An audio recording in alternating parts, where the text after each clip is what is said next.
new car sales are up, and that's good for the industry, good for the automakers and everything. But if there's 65,000 new cars sold last month, this year over last year, that means there's probably 50,000 more trade-ins on the market. And we've had a shortage of used cars, so the market's been very strong.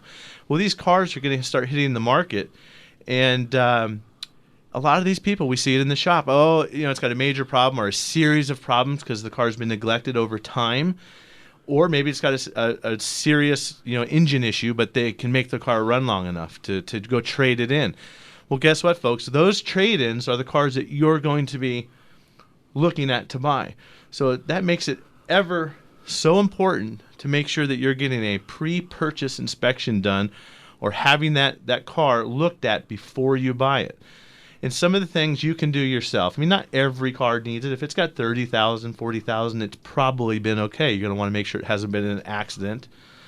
But then as you get in 60, 70, 80,000 miles, you definitely want to get in and have an inspection done. And whether that's pulling all the wheels off, checking the brakes, checking the battery, the charging system, looking for accident damage. I mean, we do these inspections, and we'd spend over an hour usually just nitpicking the car. So we're trying to find anything that somebody's trying to hide from you. And then we're also going to give you a negotiating tool. If we see something that needs to be done to the car, you've got power to go back and say to the salesman, it needs this, this, and this to make it worth that value. You're charging me what Blue Book says is excellent condition, but it's truly not. So we either need to work on the price or we need to get these things done.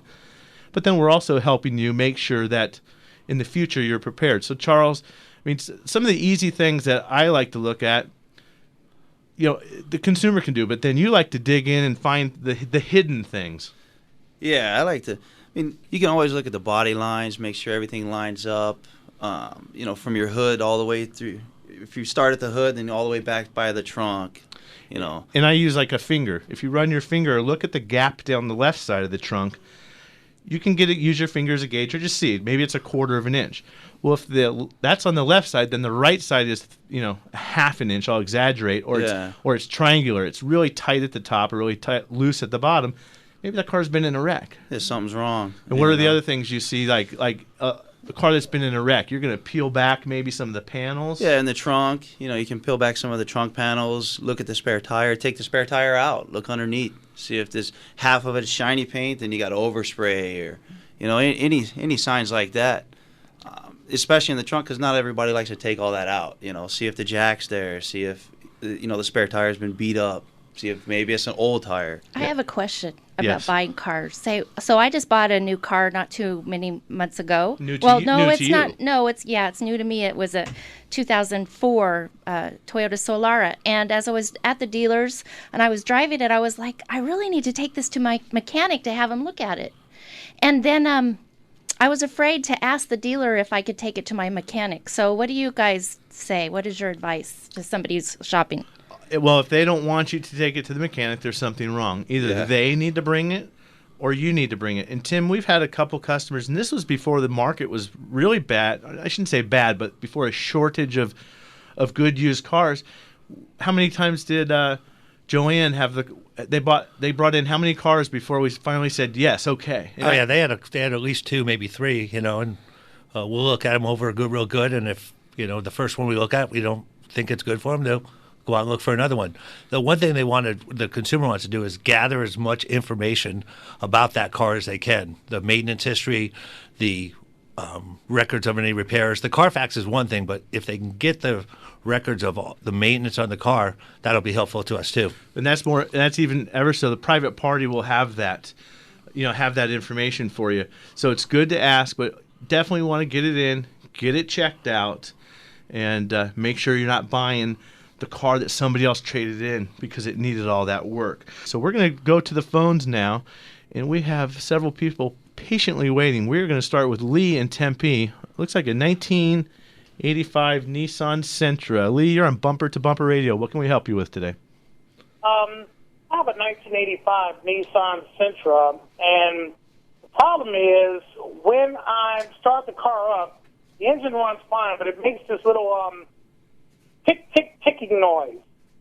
And I looked in the Hayes manual, and it said it could possibly be the timing. But it sounds to me like it's a lifter, because the more I accelerate, it goes tick, tick, tick, tick, tick, tick, tick, tick, it gets faster. Right. So that's good information. So that the tick is going the speed of the engine, and then does it go away as it warms up? No, actually, it starts ticking so fast you can't even make out the difference. You can't really even tell. Okay. Well, I think you're on the right track. It's probably a lifter, or Nissan might refer to it as a tappet. And that's got that should be a timing belt engine with an overhead cam. I think I'm right, Charles. Yeah, right? yeah, you're right. And each one of the rocker arms is going to have a lifter in it, a small tappet. So if you're mechanically inclined, that might be something. Or what we would do is listen with the stethoscope and try and narrow it down. First, we want to make sure it's a lifter. Could be what else? Well, I was going to say timing chain, but that's not one of the motors I just said. That should have a timing belt. So it's probably you have a lifter or a tappet that's gone bad. And you can listen at the top of the valve cover and try and narrow it down, or you can just pull the valve cover off. That's what we would do in the shop, and listen to the car start the car up and see or narrow it down. You might even be able to feel a loose one. Mm-hmm. And then you could replace one if you wanted to, or in that 4-cylinder, there's going to probably be 8 of them. So I would just replace the 8 tappets or lifters, assuming that's what the problem is. And that's not a terribly difficult job from my memory of a 85 Sentra, but it's not too bad. No. And then the other thing, you want to make sure the oil is clean, you have a good filter. I'm assuming that this is a problem that's been happening, throughout some oil change cycles. So not a terribly big deal, and definitely worth fixing before it gets worse. So, Lee, I hope that helped you out. And we've got some open lines. If anybody does want to call in, 602-277-5827. And we're going to go with Bob in Chandler next on a 1997 Dodge Caravan. Bob, you're on Bumper to Bumper Radio. Go ahead. Hey, how are y'all doing today? Good, thank you. Great. So I went out to start up my Grand Caravan today, and it started, but the instrument cluster was completely dead. So no speedometer, no fuel gauge, temperature gauge, odometer, that kind of thing. I was hoping it was just blown fuse, so I started looking through the manual and looking at fuses, and there doesn't seem to be a fuse for that, so I got online. And believe it or not, I found online in several different places, including from Dodge, that I ought to go out and smack it. So I smacked it, and it's working. So I figure that's just a temporary fix. So I'm wondering what I'm in for here. Well, I mean, that's what we do, too. If the radio's not quite working. The other day, I have an excursion at home, and the CD player's not working, and I whack the dash. And the girl's like, Papa, what are you hitting the car for? So I had to try to explain that. But what I was first going to say, you want to be checking the ground wires. Make sure the battery connection, the ground connections are really good at the battery, and follow those ground wires down to where they connect to the engine or the frame. But that's clearly not your problem, because whacking the dash is not going to affect ground connections. But you've probably just got a bad cluster, and that's anything. You're in Chandler, a couple great shops. Desert Car Care. Frank is in the further east side of Chandler, and Greg at ADS, Chandler Boulevard and I-10. There's 2 great shops that can help you with that. I hate to do pricing because you just never know, but they're going to pull the dash panel out and probably replace or repair the instrument cluster. So that's what you're going to have. So hopefully that helps you. And again, if you're looking for a great shop, bumpertobumperradio.com. So we're going to grab Mike real quick in Santan, who just purchased a car, it looks like. Mike, what can we help you with? How you doing, guys? Hey, my Good. question is, I am considering getting a new vehicle, but I am cross between the BMW X5 4.8 IS or a Yukon Donnally. And I kind of wanted to get some real-world experience with the BMW because some of the reviews that I'm hearing aren't very good. Okay. And the other kicker is, in about a year, I want to supercharge one of these vehicles, whichever one I get. Okay, so, well, supercharging and doing that now you're buying used. I'm assuming you're buying used or new? Yes, I'm looking at an 06 X5 4.8, and then I'm also looking at an 06 Donnally 6-liter LS2. Okay, well, the 4.8 Donnally, you do your research first. You might have, that one may not be as popular for the aftermarket superchargers and such. BMW, you're not going to get you're not going to get a supercharger for that one without a whole lot of work and not being able to maintain your daily drivability. But you can do, and we do it at the shop on BMWs, Mercedes, Land Rover. We do custom programming where we'll rewrite the map or the ignition and fuel timing and fuel delivery on that car on the BMWs. But the Donnallys, you can still get chips for those and do a lot of supercharging. The BMW is going to require a higher level of maintenance probably, but even the maintenance and the repairs on a Donnally versus a Yukon they're going to be close. They're going to be close. They're both very popular cars, but the one thing I can say is do make sure you're getting either one of those checked out, because you're going to put a supercharger on them and start hopping them up a little bit. Their weaknesses will show for sure. Yeah, So, you make one strong, something. Yeah, you charge it, but we've been talking about dash lights and all if you're driving a new car, what are all these lights that you didn't have on your last car? It's like a Christmas tree. So just quickly and this goes on every car, you're going to have red. Red is obviously caution or stop, or you have a problem now. Orange is something's going on that needs attention, but you should get it serviced when you can or when it's convenient. Flashing orange is always bad. That's a problem. And now we have blue and green. Typically an indicator that everything is working fine with that system. So, and we've got John, Joe, and Wes holding, and John from Mesa with an F250, 1997 F250. You're up, John. What can we do for you? Actually, thanks for having me on, Matt. It's a F150 with the 4.6 liter. Aluminum head that blew a number 4 spark plug out. I took it to the shop for $500. The guy said he'd put in an insert from a name brand and said goes to a local automotive parts store, get some cheap inserts, ends up dropping it down in a number 4 cylinder. Top of the piston, long story short, he crushed it in the cylinder with turning the motor over. I had a major water leak and a major oil leak afterwards, and I don't know what to do on this situation. Oh, I wrote a letter of resolution to him. Hopefully, Well, work with the guy for sure. Definitely.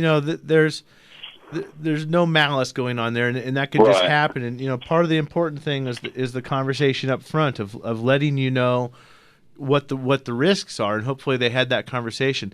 But half the time we don't see those as much as we used to, but those can be fixed in the car typically. But when you get the debris down in the cylinder, that's bad. I mean, maybe there's, just try and work something out. I'd be interested to see and hear how that goes, but I'm sure if you're working with a good shop, and the owner's involved, and it's a small, community-minded facility, that you'll get good resolution with them. And that's the thing that Dave and I are always preaching, is the relationship with the shop and how it's important. And I use the analogy of a pediatrician. You don't take your kids to a different pediatrician for shots and for the flu and for this or for that. You stick with the same one. They learn you, they get to know you, and you develop that relationship. So hopefully that works out well for you, and let us know. And Joe in Phoenix, you're working on your Nissan. Charles, we might have a live one here. What can we do for you, Joe? I was telling you I was going to call you in. I'm a pretty big fan of the Datsuns and Nissans of the early day. And a lot of the old Datsuns / Nissans, the rocker arms in that one car that you had, when you pull the valve cover off, some of the rocker arms are actually adjustable, and you can adjust that tappet noise out without even replacing the tappet sometimes, just a simple adjustment.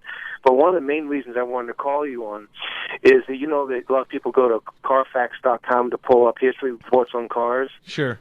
There's another website that's free that you can go to. It's called AutoCheck.com.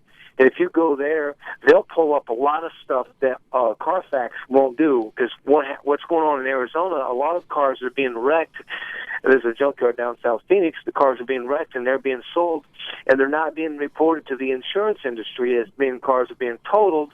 So they're rebuilding these cars and putting them back on the road as good cars, and they're never even labeled salvage titles. Right. The other thing that can happen with with CarFax, they call it title washing. In Texas is one of these things. If you see a used car coming from Texas, You can go to the take the car, register it and text it, re-register it again, and then bring it back. And it's usually, and sometimes it has a clean title. I don't know if CarFax has caught on to that, but there's all kinds of ways, and there's websites like that one to go and check these things out. And they are a good filter, but certainly not a catch-all. So something to be to be on the lookout for. It looks like we have Wes. Wes must be calling or listening on TuneIn or one of the on the web, because Wes, it looks like, is calling from Alaska. Wes, what can we help you with in your 1998 Mustang?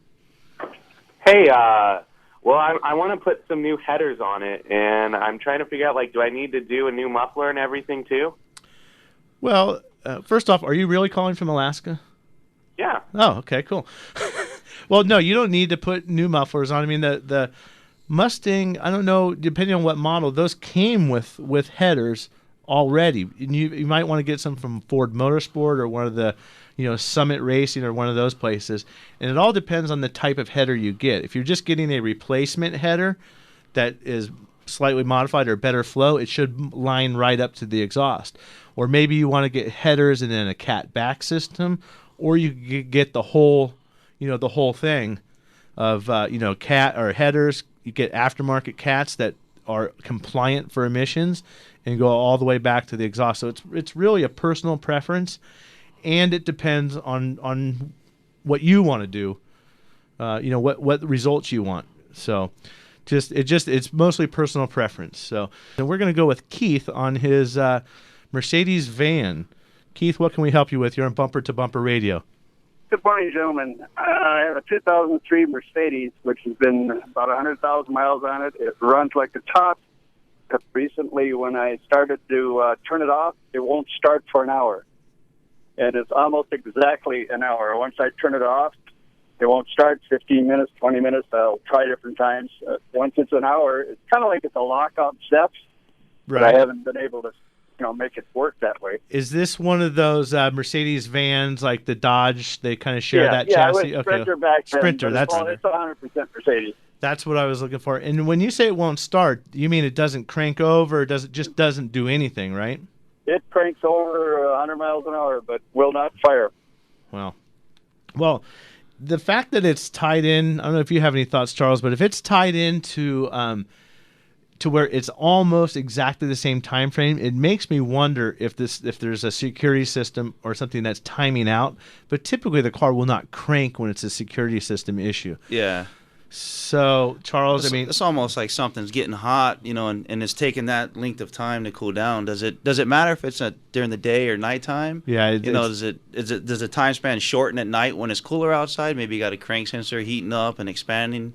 Yeah. So what you want to do is keep track of, like Charles was saying, when does it happen? Is it more frequent when it's cool out? Maybe less frequent when it's hot, whatever. Try and keep some of those notes. You might want to try running some carbon cleaner in there. I like a product they sell at Napa called Liqui-Moly or Lubra-Moly. They also make oils, but they have good carbon cleaners. You could have a bit of a buildup problem there, but more likely it's tied to something with temperature on a control module. So we're going to do, in honor of, not honor, but with Dave's absence today, he loves Fact or Fiction, and I don't have his sound effects that he loves to do the button. So we're going to do a round of Fact or Fiction for Dave. So today it is, my oil drain plug is stripped. The last guy that did my oil change is the one that's at fault. So we're going to go around the room starting with Tim. Tim, it's one word, not a story. Fact or fiction? It's the other guy's fault. Fiction. Fiction. Okay. Wendy. Oh, well, I know the answer to this one. It's fact. Okay.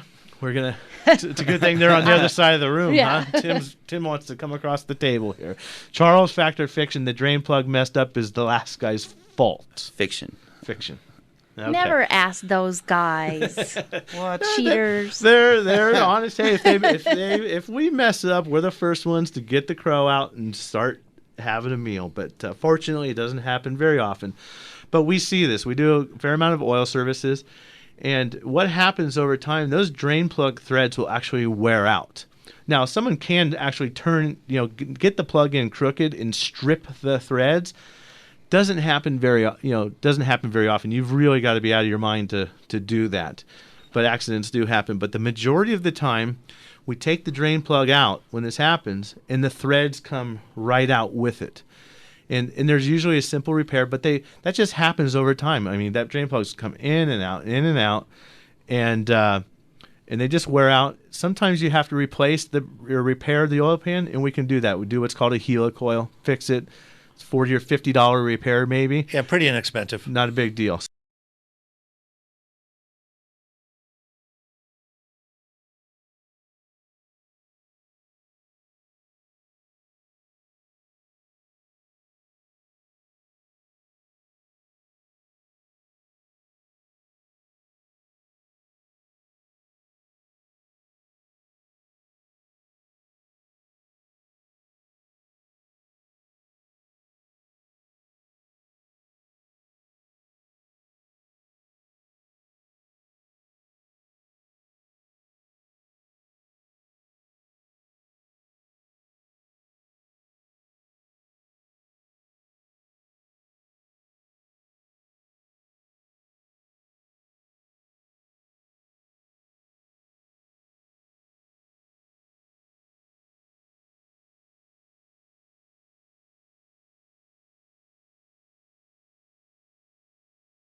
earlier in the show, we were talking about all the new cars that are being sold, which is translating to used cars, more used cars on the market.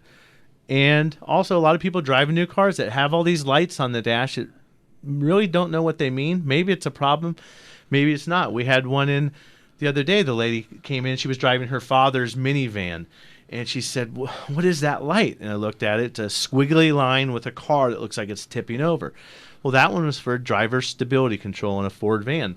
So I said, oh, no big deal. Look, there's a switch right here. You can turn that on and off. It's basically traction control, stability control. It will help you in a panic situation regain control of the car. We can turn that on and off. Well, I hit the button. It didn't go off. And she says, well, I'm sure it's just a glitch with the car. There's nothing wrong. Well, there's something wrong, because I guarantee you Ford wouldn't spend the millions of dollars it takes in engineering to put that light on that dash. Well, that's why they call it a warning light. Yeah, but you're not going to break down necessarily, but it's something that needs attention. You don't need to stop what you're going and park the car or call a tow truck or anything. Just watch the lights, pull out the owner's manual, and go stop in your shop. That's the importance of having the relationship. And Tim, you had one. You have a newer Nissan Cube.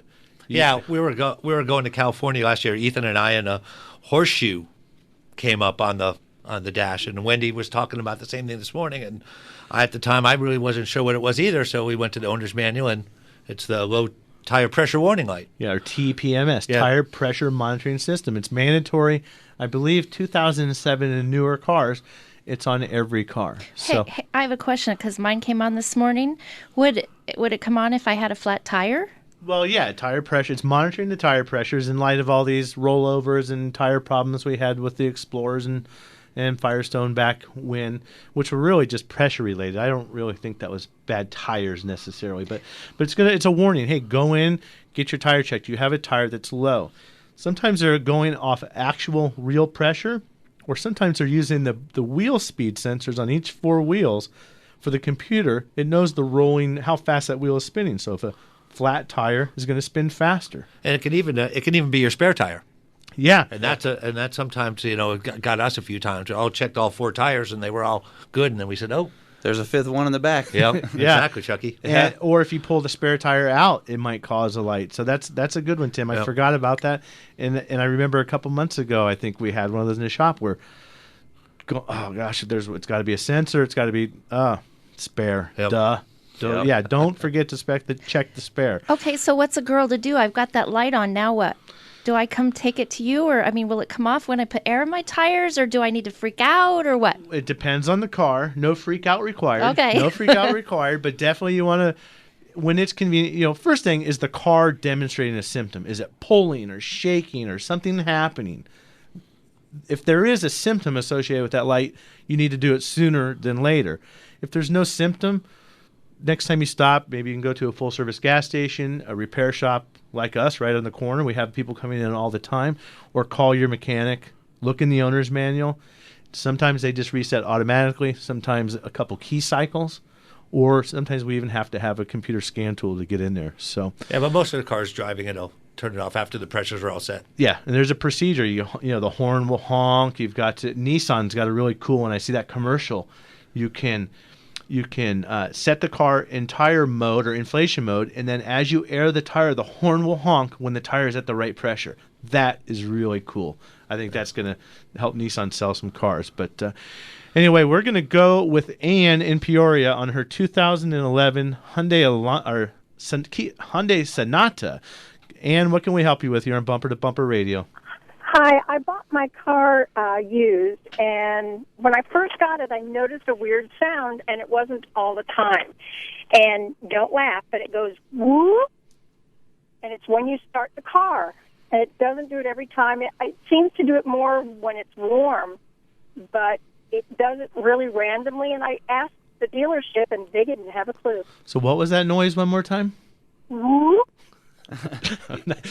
I love being able to make noises. I love to do that at the counter with customers, and we're not making fun of you, but that's great to be able to duplicate or replicate that noise. So noises are very subjective. We have fixed the wrong noise on a car before. Yeah, it's important. Yeah, the noise thing is what we want to hear from the customer. Yeah. So my suggestion with that one, it's on an 11 Sonata. It's probably going to be a warranty issue. It's going to be under warranty. Charles, you think so? That might be an air pump if his first startup, because a lot of times the secondary air pump will start up when you first start the car. You'll hear like a, almost like a, I don't know how to make a noise, like a whoop, but it almost be like a whoop. Just so moving the air, yeah, maybe? Hear, like you're sticking a large fan, Yeah. out there, and it'll last probably anywhere from 10 seconds to 35 seconds. Yeah, and maybe the next suggestion is next time you need an oil change, try to arrange to be without the car, leave it with the shop overnight, and let them try and listen to that. So hopefully that helps you. And if you get a fix on that, please go to bumpertobumperradio.com and send us an email and let us know what the fix was.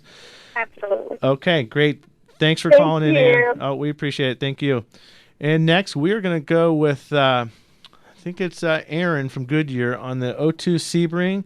And Felix, if we don't have time to get you, I will answer your question off the air.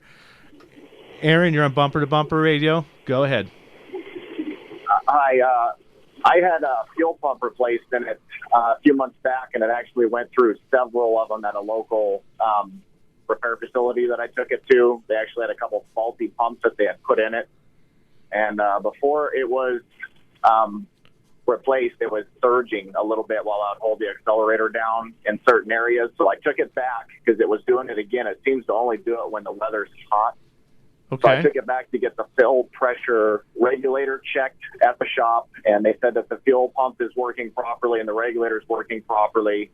He took it for a test drive and said that he can hear a lot of ping coming from my engine, and he hooked it up to the computer and checked it, and he says that it's indicating that it might have some plug injectors, and of course he tried to sell me the injector service.